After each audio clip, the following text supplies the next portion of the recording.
음주운전의 성추문과 불법 도박 등 이 불미스러운 사건으로 자숙의 시간을 갖겠다던 연예인들의 복귀가 이어지고 있습니다. 자숙의 시간을 가졌다고는 하지만 이를 바라보는 대중의 시선은 불편할 수밖에 없습니다. 자세한 내용 이슈 10분 체크해서 알아보겠습니다. 김성수 문화평론가 모셨습니다. 평론가님 안녕하십니까? 안녕하세요. 네. 김성수입니다. 자, 연예인들이 이제 슬슬 복귀를 하는 것 같아요. 무리를 일으켰다가. 예. 뭐 지금 가장 화제가 되는 연예인 중에 하나가 신정환 씨입니다. 아, 그래요? 신정환 씨는 원정 도박. 원정 도박. 예, 그리고 그것도 상습적인 원정 도박에 뒤이어서 거짓말 논란으로 상당히 오랜 기간 동안 연예계를 떠나 있었죠. 실제로 얼마 전까지만 해도 연예계에 복귀할 계획이 없다. 나는 그냥 사업만 하겠다. 그렇게 그래요? 얘기했던 분입니다. 그런데 케이블 TV의 리얼리티 프로그램에 슬쩍 나오더니 그러더니 이제는 코엔 엔터테인먼트라고 하는 회사와 계약을 체결했어요. 복귀한다는 얘기죠.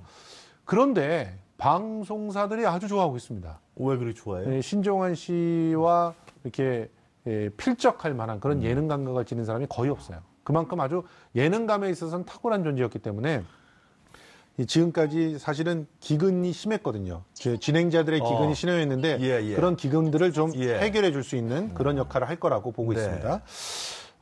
지금 이 신정환 씨 외에도요. 군대에서 이탈해서 성매매 논란을 빚었던 그 상추 씨도 복귀한다고 하고 있고요. 그리고 성추행 무혐의 처분을 받고 지난 1월에 방송에 복귀한 사람이 있습니다. 정준영 씨였죠. 정준영 씨 같은 경우도 사실은 꽤 오랜 시간 동안 자숙해야 되지 않겠느냐 이렇게 생각을 했는데 이제 복귀를 하게 됐습니다. 그리고 최근에 엄태웅 씨도 뜨거웠죠. 실제로는 이제 성폭행은 아니어도 성매매까지는 인정이 된 상태인데 어쨌든 벌써부터 이제 뭐 독립영화지만 영화 촬영에 들어갔다고 해가지고 비난의 목소리가 나오고 있습니다. 그 말씀을 들어보니까 범죄 혐의가 이렇게 좀 상당히 좀 다양하죠. 다양할 뿐만 아니라 좀 일반인들 상식에서는 납득하기 어려운 좀 치졸한 그런 것 같은데 그 대중들이 이렇게 좀 재단을 내릴 거 아니에요. 이 범죄 혐의는 어떻다. 그런 그 순위가 있습니까, 여러분? 제가 임의로 좀 순위를 매겨봤습니다. 순위를 매겨봤는데 병역 기피일 때 가장 민감하게 생각을 합니다. 그래서 지금 현재 유승준 씨 있지 않습니까? 아직까지 한국 땅도 밟지 못하고 있죠. 그래요. 그리고 실제로 연예계에 좀 복귀하기 위해서 특히 한국 연예계에 복귀하기 위해서 여러 가지 타진을 해봤지만 유승준 씨만큼은 안 된다는 그런 국민들의 여론이 있기 때문에 복귀를 못하고 있습니다. 방송사도 이제 굉장히 부담스럽겠군요. 아무래도. 그래서 뭐 여러 가지 방법을 취하지만 심지어는 지상파 방송 같은 경우는 연예 뉴스 프로그램에서 인터뷰도 안 하고 있어요. 그 정도로 이제 복귀에 대해서 부정적인 것이죠. 그리고 이제 두 번째가 보통 성 관련한 범죄들입니다. 이 성 관련한 범죄들의 연루가 되면 무죄가 나왔다고 하더라도 자숙을 하는 경우들이 상당히 많아요. 그렇죠. 특히나 성폭행이 됐다. 이렇게 되면은 거의 영구 퇴출이고요. 지금 그 고용욱 씨 같이 미성년자의 성매매와 성폭행이 같이 연루돼 있는 그런 경우는 사실상 영구 퇴출이 됐다고 봐야 됩니다. 왜냐하면 이제 신정환 씨하고 이번에 복귀 얘기가 나오면서 고용욱 씨가 언급됐는데 뭐 신정환 씨 부분에 대해서는 대중들이 그래도 반반, 찬반이 섞여 있는데 고용욱 씨 같은 경우는 절대로 복귀하면 안 된다는. 그 신정환 씨 그분은 도박 원정이라고 그랬죠. 그렇죠. 자, 그리고 이제 세 번째 순위가 이게 참 묘한 건데요. 원정 도박. 도박 이게 오히려 세 번째 순위. 그리고 네 번째 순위가 마약이라고 볼 수 있는데, 그러니까 마약하고 원정 도박이 원래는 좀 바뀌어야 될 것 같지 않습니까? 근데 마약이라고 이제 그 범위 안에 들어가 있는 것 중에서 대마초 같이 좀 가벼운 마약들이 있어가지고 마약은 상대적으로 조금, 또 마약 중에서는 그런 것도 있잖아요. 프로포폴 이런 것들도 있는데 이런 것들은 사실은 향정신성 의약품이지만 이제 조금 더 가볍게 대중들이 생각을 하고 있는 부분이 있습니다. 그리고 음주운전. 이게 빅 5가 5개다. 이렇게 보시면 돼요. 병역 기피, 성폭행과 관련된 성범죄, 그다음에 도박, 마약, 음주운전. 이렇게 정준영 씨 그분은 성매매라고 했다면서요? 정주정 씨는 엄태웅? 엄태웅이 폭행이었고요. 정주정 씨는 성추행이었는데 결국 무혐의 처분을 받아가지고 무혐의 처분을 받았어요. 법원의 판결을 그럼 받은 거네요. 예, 그렇습니다. 엄태웅 씨는 어떻게 됐어요? 엄태웅 씨 같은 경우는 이제 성폭행 혐의는 인정이 되지 않았는데 네. 성매매까지는 이제 인정이 됐습니다. 그래서 벌금형이 나왔고요. 그래요. 근데 괘씸죄도 좀 있지 않아요? 실제로요. 네. 지금 보면 똑같은 잘못을 저질렀어도 대중들에게 어떻게 사과를 했느냐, 또 그 범죄가 밝혀지는 과정이 어떠냐에 따라서 상당히 다릅니다. 가령 지금 신정환 씨 같은 경우 보세요. 신정환 씨는 일단 원정 도박이었어요. 근데 원정 도박이라고 하면은 보통 한 2, 3년 정도면은 복귀를 했습니다. 그런데 필리핀에서 나 병이 났지 도박한 게 아니다. 그래서 사진을 찍어갖고 보내고 이제 공항에서 들어올 때도 마치 네. 쩔뚝이면서 들어오고 막 이런 것들을 보냈거든요. 근데 이게 일부러 그 쩔뚝이면서 들어왔어요? 예. 병도 안 났는데? 예. 그게 결국 드러났군요. 그렇습니다. 그러다 보니까 이런 부분들이 전부 정말 그 대중들 향대로 거짓말을 했다. 그러니까 대중들이 제일 심각하게 생각하고 있는 것은 범죄를 저질렀다고 하더라도 그것을 인정하고 그다음에 처분을 받으면 되거든요. 그렇죠. 그런데 그걸 거짓말로 모면해 보려고 하면 더 큰 문제가 생깁니다. 네. 지금 이창명 씨 같은 경우도요. 예. 음주 사고가 났어요. 근데 단독 사고였어요. 뭐 다친 사람도 없고 아무도 없었어요. 그런 상태에서 이게 그 자리를 갖다 떠버렸거든요. 이제 그 전봇대를 갖다 들이받고 근데 그 자리를 떠버렸어요. 도망갔어요? 예. 차 놔두고? 잠적해 있다가 나중에 나타났는데 당연히 뭐 체열을 하고 그랬는데도 이제 음주 거기 그 가이드라인에 걸릴 만한 그런 수치가 나오지 않았죠.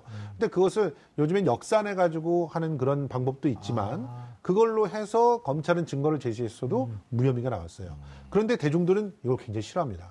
그래서 이창명 씨는 지금 음주운전 무혐의가 나왔음에도 불구하고 상당히 오랜 기간 자숙을 해야 되는 그런 상황이 벌어지고 있습니다. 거짓말하고 또 감추고 그러면 이게 더 괘씸죄에 걸려버리는 거군요. 결국은. 그렇습니다. 그래서 뭐 이런 사례는 계속 있어요. 뭐 MC 몽도 그렇고 뭐 또 유승준 씨도 아까 얘기했지만 그렇고. 근데 상대적으로 모든 걸 바로 인정한 다음에 네. 바로 대처를 하면 가령 대표적인 사람 중에 하나가 지금 뭐 노홍철 씨 같은 경우, 노홍철 씨 같은 경우는 음주운전 사안이 꽤 그래도 경미한 수준이었어요. 그럼에도 불구하고 자신이 그냥 바로 사죄를 하고 모든 프로그램을 다 하차하고 그리고 자숙을 했거든요. 잘못했습니다. 정말. 얼마 전에 있던 강연에서도 무릎을 꿇고 강연을 했어요. 정말 잘못했다고. 이런 진정성이 받아들여지니까 이제 어떻게 보면은 한 3년도 채 안 돼서 이제 복귀를 할 수 있었던 게 아닌가 이렇게 생각이 듭니다. 대개 최소한 2, 3년은 걸리는군요. 그렇죠. 사실은 강호동 씨 같은 경우 보세요. 탈세 의혹만 갖고 3년을 쉬었어요. 그래요? 예, 그런 걸 보면 여기에 기준이 있는 것 같지는 않습니다. 이제 기본적으로 본인 스스로가 얼마나 그 책임감을 느끼는가. 그리고 두 번째로 그 소속사에서 얼마나 기다려줄 수 있는가. 그리고 이제 여론이 얼마나 좋아질 수 있는가. 이런 거에 따라서 좀 달라지는 것 같습니다. 유승문 씨 같은 경우는 이제 사실상 법을 위반했다 보기에는 굉장히 어려운 부분들이 있음에도 불구하고 지금 뭐 들어오지 못하는 이런 상황이 벌어진 거고 그렇지만 상대적으로 지금 뭐 범죄로 따지면은 뭐 마약 같은 경우 꽤 크지 않습니까? 그럼에도 불구하고 주지훈 씨 같은 경우는 마약을 했으면서도 성공적으로 복귀해서 자기 길을 갈 수가 있었던 거죠. 경영 문제에 대해서는 우리나라 국민들이 하여튼 인정하지 않는군요. 네. 근데 이 복귀할 때요. 아주 스무스하게 복귀해야 될 거 아니에요? 그렇죠. 아무 일도 없던 것처럼. 예, 그렇습니다. 자, 이게 자숙하고 복귀하는 시스템이 네. 또 서로의 어떤 일정한 협약이 사회적으로 갖춰져 있으면 얼마나 좋겠습니까? 근데 그게 없어요. 가이드라인도 없고. 그러다 보니까 저마다 나름대로 방법을 통해 가지고 자숙을 하고 어떤 방법을 통해서 복귀를 하는 건데 복귀에는 일정한 시스템이 생긴 것 같아요. 그래요? 자, 일단 가수들 같은 경우는 음반을 슬그머니 내봅니다. 반이라기보다 음원 정도. 그래서 방송 활동을 하지 않고 음원 정도를 내서 복귀를 타진해 봅니다. 그리고 이제 예능인들 같은 경우는 종편이라든가 또 케이블이라든가 요즘에는 웹 예능도 있잖아요. 요런 데 슬그머니 이제 지상파는 못 나가고. 네, 그렇습니다. 대개의 순서는 웹, 그다음에 케이블, 종편, 지상파 이런 순인 것 같아요. 그래요? 요 순서대로 출연을 하면서 타진을 해보는 거죠. 배우들 같은 경우는요, 영화에 출연해 보는데 영화 중에서도 특히 이제 독립영화, 뭐 혹은 예술영화 이런 데 출연을 하면서 분위기를 쇄신해 보려고 합니다. 뭐 성윤아 씨 같은 경우도 그랬고 엄태웅 씨 같은 경우도 그랬죠. 그리고 나서 거기서 일정 정도 자기의 능력들을 확인받으면 네. 바로 상업영화에 또 들어올 수 있고 상업영화는 계속해도 TV에는 들어오지 못하는 경우들이 있었어요. 이제 그런 경우들은 네. 이제 일정 정도 그 시간이 지나고 나서 이제 TV의 시청자들이 이제 대부분 지상파라고 하면 공영방송이기 때문에 이건 당연한 일이라고 또 생각하는데 네. 그렇게 허락을 하면 들어오게 되는 상황이 결국 만들어집니다. 그러면 이제 대중들의 반응이 제일 중요하겠죠. 그렇죠. 그러니까 기본적으로. 그것이 결국 기준 척도가 되는 거 아니겠습니까? 예, 그런데 이제 대중들도 굉장히 이중성을 갖고 있기 때문에 예를 들어서 그 스타가 굉장히 인기가 있고 대형 스타로서 다양한 그런 요구들이 있다라고 한다면 제작사에서도 그렇고 또 팬들도 그렇고 빨리 복귀를 할 수 있게끔 분위기를 만들어 갑니다.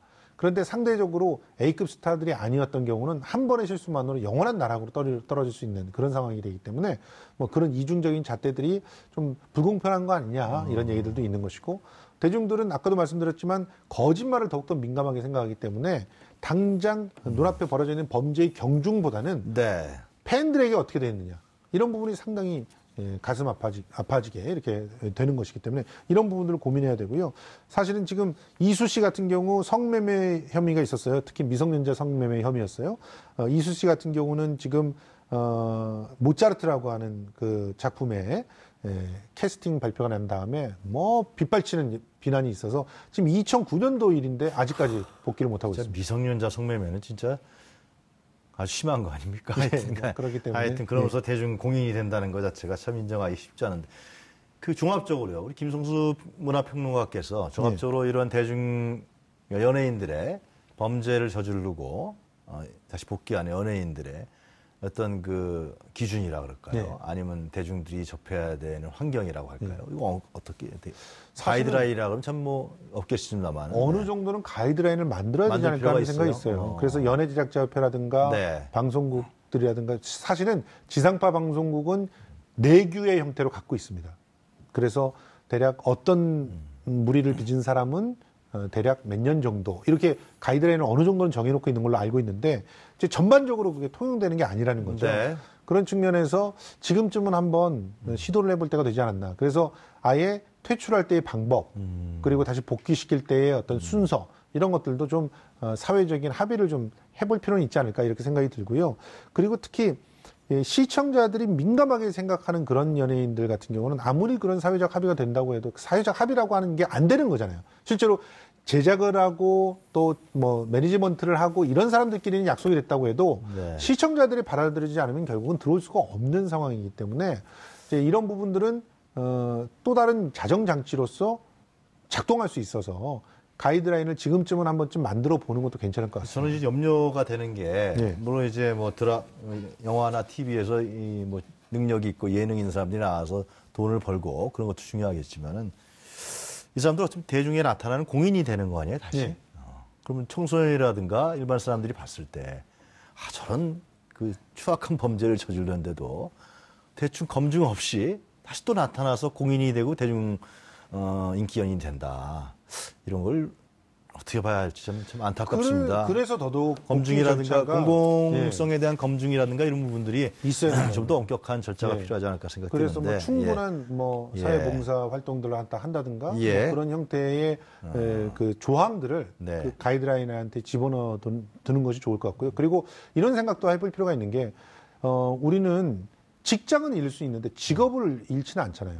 그리고 고위직 공무원들이 하는 일들을 보면은 또 얼마나 알겠습니다. 또 형평성이 어긋납니까? 그러니까 예. 이런 부분도 함께 고민해봐야 될 것 같습니다. 알겠습니다. 오늘 말씀 잘 들었습니다. 감사합니다. 고맙습니다. 지금까지 김성수 문화평론가였습니다.